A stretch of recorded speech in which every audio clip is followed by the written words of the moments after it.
नमस्कार. मी चिंतामणी सहस्रबुद्धे. रागरंग.com या यूट्यूब वाहिनीवर आपलं सहर्ष स्वागत आहे. सांगली मिरज कुपवाड महापालिकेच्या निवडणुकीमध्ये काँग्रेस, राष्ट्रवादी काँग्रेस म्हणजे शरद पवारांची राष्ट्रवादी काँग्रेस, उभाठा शिवसेना, अजितदादांची राष्ट्रवादी काँग्रेस असे आणि एकनाथजी शिंदे यांची शिवसेना या सगळ्यांनी मिळून अंतर्गत युती केलेली होती. आता जिल्हा परिषद निवडणुकीत सुद्धा त्याच पद्धतीची त्यांची युती झालेली आहे. आणि ही युती करताना हे जाहीरपणे सांगितलं जात होतं की भारतीय जनता पक्षाला आम्ही सत्तेपासून दूर ठेवणार आहोत. आणि हे म्हणण्यामध्ये किंवा हे बोलण्यामध्ये प्रामुख्यानं काँग्रेसचे नेते आघाडीवर होते. त्यामध्ये सुद्धा खासदार विशाल पाटील आणि काँग्रेसचे नेते आमदार डॉक्टर विश्वजित कदम यांचा अधिक पुढाकार होता. परंतु झालं काय प्रत्यक्षात? महापालिकेमध्ये जेव्हा महापौर आणि उपमहापौर पदाची निवड करायची वेळ आली त्यावेळेला या दोन्ही निवडी भारतीय जनता पक्ष आणि अजितदादांची राष्ट्रवादी काँग्रेस यांनी एकत्र येऊन बिनविरोध पूर्ण केल्या. महापौरपदी भारतीय जनता पक्षाचे धीरज सूर्यवंशी आणि उपमहापौरपदी अजितदादांच्या राष्ट्रवादी काँग्रेसचे गजानन मगदूम हे बिनविरोध निवडून आले. 10 तारखेला आता त्यांची 10 फेब्रुवारीला त्याची रीतसर घोषणा होईल. परंतु या सगळ्या निवडीच्या वेळेला काँग्रेसच्या नेत्यांनी कोणतीही हालचाल केली नाही. खरं म्हणजे काँग्रेसच्या नेत्यांनी त्यासाठी पुढाकार घ्यायला हवा होता आणि जेवढे म्हणून काही विरोधक आहेत तेवढ्या सगळ्यांना एकत्र करायला पाहिजे होतं. माजी उपमुख्यमंत्री अजितदादा पवार यांचं दुर्दैवी अपघाती निधन झाल्यामुळं राष्ट्रवादी काँग्रेसमध्ये म्हणजे अजितदादांच्या राष्ट्रवादी काँग्रेसमध्ये काहीसं अस्थिर्याचं वातावरण होतं. स्थिर वातावरण नव्हतं त्यांच्यामध्ये. परंतु काँग्रेसनं पुढाकार घ्यायला पाहिजे होता आणि निदान काँग्रेसचे नगरसेवक 18 नगरसेवक काँग्रेसचे निवडून आलेले आहेत महापालिकेमध्ये, 2 शिवसेनेचे निवडून आलेले आहेत आणि 3 शरद पवारांच्या राष्ट्रवादी काँग्रेसचे निवडून आलेले आहेत. म्हणजे 21 आणि 23 नगरसेवक तरी एक गठ्ठा काँग्रेसनं एकत्र ठेवायला हवे होते. प्रत्यक्षात काय झालं? काँग्रेसनं ही निवडणूक बिनविरोध होऊ दिली आणि निवडणुकीच्या आधी मात्र मोठमोठ्या घोषणा या सगळ्या नेत्यांनी केल्या त्या की आम्ही भाजपला सत्तेपासून दूर ठेवू, भाजपचा कारभार भ्रष्ट आहे, भाजपनं महापालिकेचं जेव्हा सत्ता मिळाली ती तेव्हा वाटोळं केलं, कारभारामध्ये वाटोळं केलं, नागरिक भाजपच्या कारभाराला कंटाळलेले आहेत, अशा स्वरूपाची टीका केली. आणि प्रत्यक्षात मात्र निवडणुकीच्या वेळेला सपशेल माघार घेतली भाजप पुढं. आता पालकमंत्री आणि भारतीय जनता पक्षाचे नेते चंद्रकांतदादा पाटील यांनी विशालदादा पाटील आणि विश्वजित कदम यांना फोन केला म्हणे. प्रत्यक्षात काय झालं आपल्याला काही कळलेलं नाही आणि त्यांनी माघार घेतली. त्यांनी निदान आपला उमेदवार स्पर्धेमध्ये ठेवायला हवा होता. त्यामुळं बलाबल तरी लक्षात आलं असतं.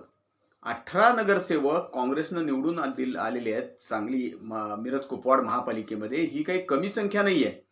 त्याला कारणीभूत भारतीय जनता पक्ष सुद्धा आहे. भारतीय जनता पक्षातली महापालिका क्षेत्रातली गटबाजी, नेत्यांची झालेली गर्दी, उमेदवारीचं वाटप करताना झालेल्या काही चुका, या सगळ्या भानगडीमध्ये भारतीय जनता पक्षाचं बहुमत थोडक्यात हुकलं. जे 55+ असं म्हणून भारतीय जनता पक्षाचे नेते अगदी ठामपणे सांगत होते ते कसे बसे 39 सदस्य निवडून आले. अशा वेळेला 39 सदस्य विरोधात त्यांच्या निवडून आलेले असताना काँग्रेसची ही मोठा पक्ष म्हणून मोठी जबाबदारी होती. या सगळ्यांना एकत्र करायचं. अजितदादांच्या राष्ट्रवादी काँग्रेसचं ठीक आहे, त्यांची महायुतीचं आहे आणि त्यांनी असं अनेकदा पद्माकर जगदाळे जे आहेत राष्ट्रवादी काँग्रेस शहर राष्ट्रवादी काँग्रेसचे, त्यांनी असं जाहीर पण केलेलं होतं की आम्हाला वगळून काही भारतीय जनता पक्ष सत्ता करू शकणार नाही. ठीक आहे, त्यांची नैसर्गिक युती होती, ते त्यांच्याबरोबर गेले. पण काँग्रेस, शरद पवार गट आणि शिवसेना हे 2 शिवसेनेचे जे नगरसेवक आहेत ते तर भाजपच्या उमेदवाराचा पराभव करून निवडून आलेले आहेत. जे आता निवडून आलेत ते युवराज बावडेकर आणि मिरजेमध्ये जे सागर वनखंडे आलेले आहेत त्यांना तरी काँग्रेसनं आपल्याबरोबर घ्यायला पाहिजे होतं, कारण ते भाजप विरोधी आहेत, भाजप विरोधामध्ये निवडून आलेले आहेत. परंतु काँग्रेसनं सपशेल माघार घेतली, भाजपसमोर सपशेल लोटांगण घातलं आणि एक चांगली आलेली संधी गमावली. भारतीय जनता पक्षाला आम्ही सत्तेपासून रोखू म्हणणारे तर गप्प बसलेच काँग्रेसवाले आणि प्रत्यक्षात भारतीय जनता पक्षाला महापालिकेच्या कारभारामध्ये रोखण्याची सुद्धा एक महत्त्वाची संधी त्यांनी आपल्या हातातून स्वतःहून घालवली. जिल्हा परिषद आणि पंचायत समितीच्या निवडणुका पाठोपाठ झालेल्या आहेत. या निवडणुकीच्या प्रचारामध्ये काँग्रेसचे नेते भारतीय जनता पक्षाच्या एकूण सगळ्या कारभारावरती, सांगली जिल्ह्यातल्या वाढलेल्या नशेबाजखोरी, त्यानंतर गुन्हेगारी, भ्रष्टाचार याच्यावरती जोरदार टीका करत होते. खासदार विशाल पाटील यांचं भोसे किंवा सोनी ह्या गटाच्या प्रचारासाठीचं भाषण बघितलं तर ते केवढे भारतीय जनता पक्षाच्या कट्टर विरोधात आहे असं आपल्याला दिसतंय. पण प्रत्यक्षात आपण जर पाहिलं तर त्यांनी काँग्रेसचा उमेदवार भारतीय जनता पक्षाच्या धीरज सूर्यवंशी किंवा अजितदादांच्या राष्ट्रवादी काँग्रेसचे गजानन मगदूम यांच्या विरुद्ध दिला नाही. ठीक आहे, त्यांचा अजितदादांच्या राष्ट्रवादी काँग्रेसबरोबर महापालिका निवडणुकीच्या वेळेला अंतर्गत काही समझोता झाला असेल. भारतीय जनता पक्षाच्या विरोधात तरी तुम्ही उमेदवार उभा करायला पाहिजे होता. आणि प्रत्यक्षात या निवडणुकीमध्ये विश्वजित कदम हे भाजपवर टीका करत होतेच, परंतु त्याच्यापेक्षा सुद्धा खासदार विशाल पाटील हे भाजपवरती जिल्हा परिषद आणि पंचायत समितीच्या निवडणुकीत जोरदार टीका करत होते की काय कारभार आहे, सगळ्या कारभारानं सगळं जिल्ह्याचं सगळं नुकसान व्हायला लागलेलं आहे, कुणाचं पायपोस कुणाच्या पायात नाही, अशा स्वरूपाची टीका विशाल दादा करत होते. आणि प्रत्यक्षात मात्र महापालिकेमध्ये महापौर पदाच्या निवडणुकीत विरोधी उमेदवार उभा करण्याची आलेली मोठी संधी आणि भारतीय जनता पक्षाला रोखण्याची संधी ही काँग्रेसनं पूर्णपणे गमावलेली आहे. याबद्दल काँग्रेसला नंतरच्या काळामध्ये खरोखरच विचार करावा लागणार आहे. कारण एकदा भारतीय जनता पक्षानं प्रचंड बहुमत आता मिळवले असा दिसतंय. कारण स्वतः चंद्रकांत दादा पाटील यांनीच असं सांगितलं की भारतीय जनता पक्षाचे 39, अजितदादांच्या राष्ट्रवादी काँग्रेसचे 16, म्हणजे ते दोन्ही मिळून 55 नगरसेवक होतात. प्रचंड बहुमत झालं, 78 पैकी 55. त्यानंतर 3 शरद पवार गटाचे सुद्धा आम्हाला मिळतील असं ते म्हणाले. त्यानंतर 2 शिवसेनेच्या जे नगरसेवक आहेत त्या पक्षावर सुद्धा चर्चा चालू आहे म्हणले. म्हणजे आपण जर पाहिलं तर जवळजवळ 60 जणांचं बहुमत भारतीय जनता पक्षाचं तयार झालेलं आहे. आणि आता काँग्रेसवाले काय रोखणार आहेत त्यांना ह्याच्यामध्ये, किंवा त्यांच्या कारभाराबद्दल ज्यांनी जेवढी टीका केली. स्वतः विशालदादा पाटील खासदार जेव्हा झाले, नूतन खासदार होते, 2 वर्षापूर्वीची गोष्ट आहे, तेव्हा त्यांनी महापालिकेमध्ये अशा 3-4 बैठका घेतल्या त्या, निदान 2 तरी बैठका महत्त्वाच्या घेतल्या त्या.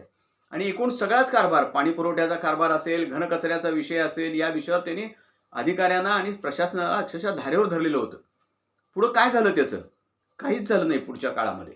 तर यापुढं तरी काँग्रेसनं महापालिकेमध्ये भारतीय जनता पक्षाला आणि एकूणच सत्तारूढ पक्षाला रोखण्याचं, त्यांना जाब विचारण्याचं काम तरी ठामपणे केलं पाहिजे.